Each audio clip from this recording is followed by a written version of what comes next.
আমরা কেন আগামী 20 তারিখে পথে নামতে যাচ্ছি, আমরা কেন নামছি, আমরা সকলেই প্রত্যেকেই অধীর আগ্রহে আমাদের দপ্তরের মুখের দিকে চেয়ে আছি এবং আমরা যে দলগতভাবে যে আমাদের বিভাজিত অবস্থান, এটা অনেকটাই আমাদের নেগেটিভ পয়েন্ট বলতে পারেন।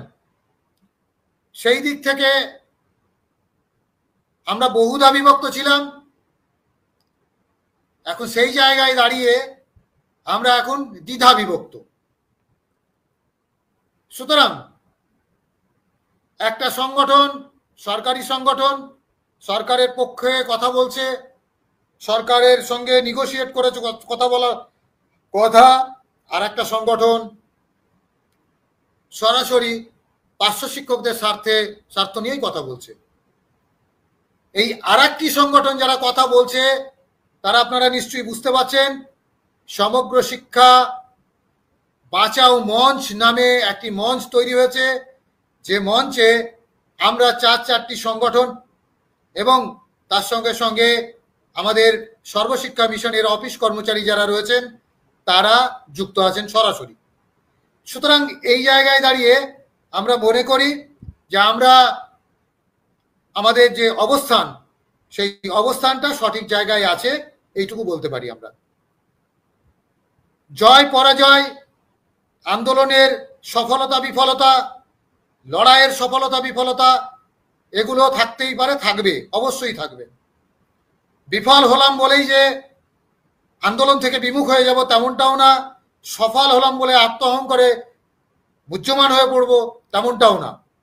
আমরা যে কাজটা বলতে চাইছি, যে কাজটা করতে চাইছি, সেটা হচ্ছে সরাসরি আপনাদেরকে বলবো যে আমরা আমাদের দায়িত্ব সম্পর্কে কতটুকু সচেতন, কতটুকু আমরা নিজেদের পরিসরটাকে বুঝতে পেরেছি, নিজেদের পরিসরটাকে আমরা রক্ষা করতে পেরেছি, সেইটাই আমি দেখব মূলত। তাহলে সেই জায়গায় দাঁড়িয়ে আজকে যে দাদা ভাইটি প্রশ্ন করেছেন যে আমাদের যে কোর্ট কেসগুলো রয়েছে, সেই কোর্ট কেসগুলো কেন আমরা লড়াই করছি না, স্পেশাল এডুকেটররা তারা তাদের বিষয়গুলো নিয়ে তারা স্থায়ী হতে চলেছেন, তাদের সুপ্রিম কোর্টের অর্ডার নিয়ে তারা স্থায়ী হতে চলেছেন, এইরকম একটা ব্যাপার আছে। কিন্তু দুর্ভাগ্যের বিষয়, রাজ্যের পার্শ্ব শিক্ষকরা যে যারা আদালতে লড়াই করছে, সেই লড়াইটা টেকনিক্যালি আমরা কিছুটা পিছিয়ে রয়েছি। সেই পিছনো কারণটাও নিশ্চয়ই আপনারা বুঝতে পারছেন। অহেতুক প্রশ্ন বানে জর্জরিত না করে বোঝার চেষ্টা করবেন।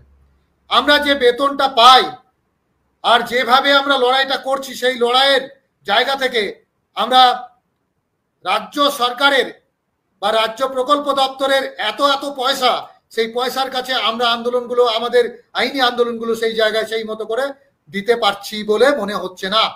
সুতরাং সেই টেকনিক্যাল ইস্যুকে কেন্দ্র করে, টেকনিক্যালি আমরা একটা বিষয়কে কেন্দ্র করে আমরা তাকে সাময়িক বিরতি রেখেছি, আন্দোলনগুলো বিরতি রেখেছি। সুতরাং এই সাময়িক বিরতির কারণটাও আপনারা বুঝতে পারছেন। এসপিডি দপ্তর থেকে পরিষ্কার করে বলা হচ্ছে আপনারা আদালতেও লড়বেন, আবার আমাদের সঙ্গে নেগোশিয়েটও করবেন, তেমনটা হতে পারে না, চলতে পারে না। আমরা সেখানে বলেছিলাম যে আপনারা যদি আমাদের প্রতি সদর্থক ভূমিকা নেন, সদর্থক আলোচনা করেন, আপনারা যদি আমাদেরকে আমাদের দাবিটাকে প্রতিষ্ঠিত করেন, তাহলে আমরাও কিন্তু এই বিষয়টা বিবেচনা করব। আর এই বিবেচনা করতে গিয়েই আমাদের পিছিয়ে আসা এবং টেকনিক্যালি এরর বলতে পারেন এটাকে। সুতরাং এই জায়গায় দাঁড়িয়ে আমরা আপাতত আমাদের যে আদালতের যে মামলাগুলো, সেই মামলাগুলো মুভ করছি না। ইন দ্য মেন টাইম আমরা আমাদের যে সুপ্রিম কোর্টে যে মামলাটা চলছে, সেই মামলাটাও আমরা টেকনিক্যালি আমরা এরর করে রেখেছি। সুতরাং আপনারা নিশ্চিতভাবে বুঝতে পারছেন কেন টেকনিক্যালি এরর করে রাখা হয়েছে। কারণ তিনি যদি আমাদেরকে যথেষ্ট পরিমাণ আমাদের প্রতি সহানুভূতিশীল হন, তিনি যদি যথেষ্ট পরিমাণ আমাদেরকে সুযোগ সুবিধা এবং আমাদের মাইনেগুলো, বেতনগুলো বৃদ্ধি করেন, তাহলে নিশ্চিত করে আমরাও তাদের প্রতি ভাবনা চিন্তা করব, এইরকম একটা ভাবনায় রেখেছি। সুতরাং সেই জায়গায় দাঁড়িয়ে আমরা কতটুকু ঠিক কতটুকু বেঠিক সময় বলবে এবং আমরা আমাদের অ্যাক্টিভিটিস মতো দিয়ে সেটা প্রমাণ করতে সক্ষম হব। আপনারা নিশ্চিত জানেন যে আমরা 23শে এপ্রিল থেকে ধারাবাহিকভাবে লড়াই করছি। এবং গত 2 বছর যাবত এই সমগ্র শিক্ষা বাঁচাও মঞ্চের যে শরিক, অন্যতম শরিক, সেটা হচ্ছে পার্শ্ব শিক্ষক কি বলবো বঞ্চিত পার্শ্ব শিক্ষক মঞ্চ, এই নামে আমরা ধারাবাহিকভাবে দীর্ঘ 2 বছর ধরে লড়াই করছি, আন্দোলন করছি এবং রাজ্য সরকারের তার দৃষ্টি গোচর হওয়ার চেষ্টা করছি এবং আবেদন সমাবেশের মধ্য দিয়ে আমরা আমাদের কাজটাকে শুরু করেছিলাম।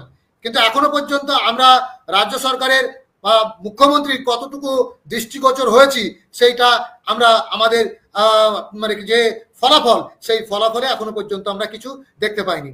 যে যারা বলছেন যে আমরা খিচুড়ি খেতে চাই না, আপনারা বলছেন, প্রশ্ন করেছেন, প্রশ্নবারে জর্জরিত করছেন, বাজে বাজে কমেন্ট করছেন, সেই কমেন্টগুলোর উত্তরে আমরা বলি আপনি প্যাব, সেই প্যাবের আপনি পৃষ্ঠাগুলো দেখবেন, রেমুনারেশন যেখানে আছে, সেখানে স্যালারি অ্যান্ড এনহ্যান্সমেন্ট মানে স্যালারির বিষয়টা লেখা আছে, সেখানে দেখবেন কোন কোন সেক্টরে আপনার এই দপ্তর থেকে স্যালারিটা যায়, এই দপ্তর থেকে কাদের কাদের কথা বলা আছে সেগুলো আপনারা দেখতে পাবেন। সেখানে আপনি দেখতে পাবেন প্যারা টিচার, না আপার প্রাইমারি, শিক্ষা বন্ধু, স্পেশাল এডুকেটর, ম্যানেজমেন্ট স্টাফ থেকে শুরু করে আপনি এসএসকে, এমএসকে, ভিআরপি যারা বর্তমানে প্যারা টিচার হিসেবে রূপান্তর হয়েছেন, এদের সবার কিন্তু রয়েছে, আরো অনেকে রয়েছে যেগুলো আমাদের বলার প্রয়োজন নেই।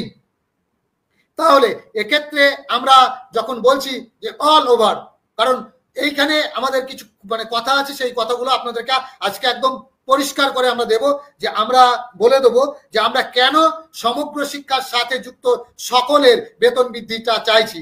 আমরা 23 এপ্রিলের পূর্বে যখন আমরা আন্দোলন করি এবং আমাদের দৃষ্টিগোচর আবেদন সমাবেশ করি, মুখ্যমন্ত্রীর দৃষ্টির মধ্যে আনার জন্য, দৃষ্টিগোচর করার জন্য আমরা যখন আবেদন সমাবেশ করি, সেখানে আমরা কিন্তু শুধুমাত্র প্যারা টিচারদের কথাই বলেছিলাম। তখন কিন্তু প্যারা টিচারদের কথা বলার পর দুবার ফাইল তৈরি হয়, অর্থাৎ এনহান্সমেন্ট, রেমুনারেশন এনহান্সমেন্টের ফাইল তৈরি হয়। সেই ফাইলটা কিন্তু ঘুরে এসে ব্যাক করে এবং সেটাকে রিফিউজ করে দেয় রাজ্য ফিনান্স দপ্তর। সুতরাং সেখানে শুধু বলা ছিল কার কথা, শুধুমাত্র বলা ছিল পার্শ্ব শিক্ষকদের কথা বলা ছিল। সুতরাং এ জায়গায় পার্শ্ব শিক্ষকদের কথা যদি থাকে, তাহলে আমাদের বেতন বৃদ্ধির ফাইলটা এডুকেশন ডিপার্টমেন্ট নয়, একদম ফিনান্স ডিপার্টমেন্ট গ্রাহ্য করেনি। সুতরাং সেই জায়গায় দাঁড়িয়ে আমরা আমরা আমরা আমরা কি করলাম, আমরা বললাম যে ঠিক আছে, তাহলে 23 এপ্রিলে আমরা যখন ডেপুটেশন দিতে যাচ্ছি, তখন আমাদেরকে এসপিডি স্যার শুভ্র চ্যাটার্জি মহাশয় উনি আমাদেরকে বললেন আপনারা কারা এসছেন।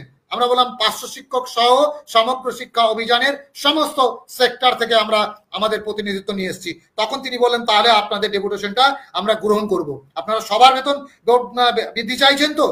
যখন উনি বললেন সবার বেতন বৃদ্ধি চাইছেন তো, তখন আমরা এক কথাই বললাম হ্যাঁ আমরা অবশ্যই আমরা সবার বেতন বৃদ্ধি চাইছি এখানে। তখন তিনি আমাদের সঙ্গে কথা বললেন এবং আগামী 25 এপ্রিল আমাদের জন্য ফাইল তৈরি করে উনি এডুকেশন ডিপার্টমেন্টের সাইন নিয়ে উনি নবান্নে পাঠালেন ওনার নিজের দায়িত্বে। তাহলে এই এতটুকু পর্যন্ত নিশ্চয়ই এই জায়গা থেকে আপনাদেরকে বলতে পারি, তাহলে আমরা যে খিচুড়ির কথা বলছেন, আপনারা যে খিচুড়ির কথা বলছেন, খিচুড়ি আন্দোলন কথা বলছেন, যারা যারা খিচুড়ির কথা বলছেন, তারা নিশ্চিত করে ভাবুন, একটাবার ভাবুন, ভেবে দেখুন যে রাজ্য প্রকল্প দপ্তর যদি আপনাকে কোনো খাবার দেয়, আমাদের জন্য যদি খাবার কোনো রকম ভাবে থেকে থাকে, মানে বরাদ্দ থেকে থাকে, তাহলে অবশ্যই সেটা খিচুড়ি হবে এবং খিচুড়ি আপনাকে খেতে হবে, আমাদেরকেও খেতে হবে। সুতরাং এই জায়গা থেকে দাঁড়িয়ে কাউকে অবজ্ঞা করবেন না।